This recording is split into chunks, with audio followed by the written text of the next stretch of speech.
राधे राधे। आज मैं आप लोगों को भगवान कृष्ण और गोपियों की अलौकिक प्रेम का प्रसंग सुनाने जा रहा हूँ। इससे पहले अगर आप हमारे चैनल TKR ज्ञान पर नए हैं तो चैनल को सब्सक्राइब कर दे और घंटी का निशान भी दबा दे, जिससे आने वाले हर एक नए वीडियो का अपडेट आपको मिलता रहे। श्री कृष्ण अब राजा बन गए थे। स्वाभाविक है कि राजकाज के लिए समय देना ही पड़ता है। स्वयं भगवान है जिन्हें राजा के रूप में मिल गए हो, उनकी प्रसन्नता की कोई सीमा नहीं होगी। द्वारकावासी दिन भर उन्हें घेरे रहते। जो एक बार दर्शन कर लेते वह तो जाने का नाम ही नहीं लेता, बार बार आता। प्रभु मना कैसे करे और क्यों करे। ब्रज से दूर श्री कृष्ण हमेशा अकेलापन महसूस करते। उन्हें गोकुल और ब्रज हमेशा याद आता। जिस भी ब्रजवासी के मन में अपने लल्ला से मिलने की तीव्र इच्छा होती, श्री कृष्ण उसे स्वप्न में दर्शन दे देते। स्वप्न में आते तो उलाहना मिलती, इतने दिनों से क्यों नहीं आए। यही सिलसिला था। भक्त और भगवान वैसे तो दूर दूर थे, फिर भी स्वप्न में ही दर्शन हो जाए तो ऐसे भाग्य को कोई कैसे न सराहे। श्री कृष्ण से विरह से सबसे ज्यादा व्याकुल तो राधा जी थी। राधा और कृष्ण मिलकर राधे कृष्ण होते थे, पर दोनों भौतिक रूप से दूर थे।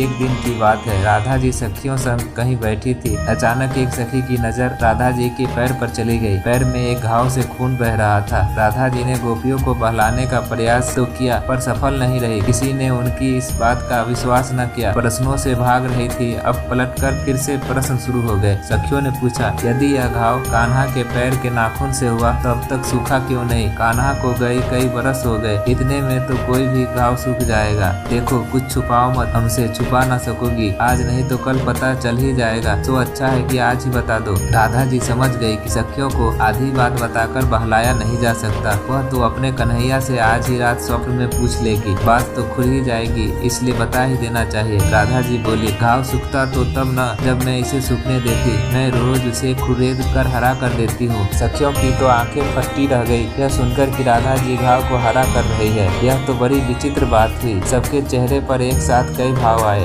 अब राधा जी से फिर से प्रश्नों की झड़ी लगने वाली थी। इससे पहले कि कोई कुछ कहे, राधा जी ने ही बात पूरी कर दी। राधा जी के पैर में चोट लगी है, घाव से खून बह रहा है। सभी चिंतित हो गए कि उन्हें यह चोट कैसे लगी है। लगी भी तो किसी को पता क्यों नहीं चला। सबने राधा जी से पूछा कि यह चोट कैसे लगी। राधा जी ने बात टालनी चाहिए। अब यह इंसानी प्रवृत्ति है, आप जिस बात को जितना टालेंगे लोग उसे उतना ही पूछेंगे। राधा जी ने कहा, यह एक पुराना घाव है, वैसे कोई खास बात है ही नहीं, चिंता ना करो सूख जाएगा। सखी ने पलटकर पूछ दिया, पुराना कैसे मानूं, इससे तो खून बह रहा है। यदि पुराना है तो अब तक सूखा क्यों नहीं। यह घाव कैसे लगा, कब लगा, क्या उपचार कर रही हो। जख्म नहीं भर रहा, कहीं कोई दूसरा रोग न हो जाए। एक के बाद एक राधा जी से सखियों ने प्रश्नों की झड़ी लगा दी। उन्हें क्या पता, जिन राधा जी की कृपा से सबके घाव भरते हैं उन्हें भयंकर रोग लगा हुआ है। राधा जी समझ गई, अगर उत्तर नहीं दिया तो यह प्रश्न प्रतिदिन होगा, इसलिए कुछ न कुछ कह के पीछे छुड़ा लिया जाए, उसी में भला है। राधा जी बोली, एक दिन मैंने खेल खेल में कन्हैया की बांसुरी छीन ली। वह अपनी बांसुरी लेने मेरे पीछे दौड़े। बांसुरी की छीना झपटी में अचानक उनके पैर का नाखून मेरे पाँव में लग गया। यह घाव इसी चोट से बना है। राधा जी थोड़ी दुखी स्वर में बोली, कान्हा रोज सपने में आकर इस घाव का उपचार कर देते हैं। घाव के उपचार के लिए ही सही कान्हा मेरे सपनों में आते तो है। अगर यह सूख गया तो क्या पता वह सपने में भी आना छोड़ दे। प्रभु द्वारका में बैठे सब सुन रहे थे। उनकी आंखों में आंसू भर आए। वहीं पास में उद्धव जी बैठे थे। उन्होंने प्रभु की आंखों में छलकते आंसू देख लिए। उद्धव जी हैरान परेशान हो गए। सबके आंसू दूर करने वाले श्री कृष्ण रो रहे हैं, यह क्या हो रहा है। कौन सा अनिष्ट देख लिया, कौन सा अनिष्ट घटित हो रहा है। उद्धव जी चाह तो नहीं रहे कि प्रभु की निंदा निजी बात में हस्तक्षेप करे, पर कौतूहल भी थी। उद्धव जी स्वयं को रोक ही नहीं पाए। उन्होंने श्री कृष्ण से आंसू का कारण पूछ ही लिया। भगवान ने भी अपने सखा उद्धव से कुछ भी नहीं छुपाया, सारी बात साफ साफ बता दी। उद्धव को यकीन नहीं हुआ कि ब्रजवासी श्री कृष्ण से इतना प्रेम करते हैं। भगवान नित्य उनके सपने में जाते हैं, उनके उलाहने लेते हैं, उनका उपचार करते हैं। इतनी फुर्सत कहाँ है इन्हें। यह बात सब उद्धव के मन में आ रहे थे। भगवान उद्धव की शंका तार गए। उन्होंने उद्धव से कहा, उद्धव आप तो परम ज्ञानी हैं, किसी को भी अपने वचन से संतुष्ट कर सकते हैं। मेरे जाने से पहले आप एक बार वज्र हो आइए। ब्रजवासी को अपनी वाणी से मेरी व्यवस्था के बारे में समझाकर शांत करिए, उसके बाद मैं जाऊंगा। उद्धव वज्र गए। उन्हें गर्व था कि वह ज्ञानी है और किसी को भी अपनी बातों से समझा लेंगे। चिकनी चुपड़ी बातों से गोपियों को समझाने की कोशिश की। गोपियों ने इतनी खिंचाई की कि सारा ज्ञान धरा का धरा रह गया। गोपियों के मन भगवान के प्रति प्रेम देखकर वह स्तब्ध रह गए। द्वारका में श्री कृष्ण के आंसू देखकर जो शंका की थी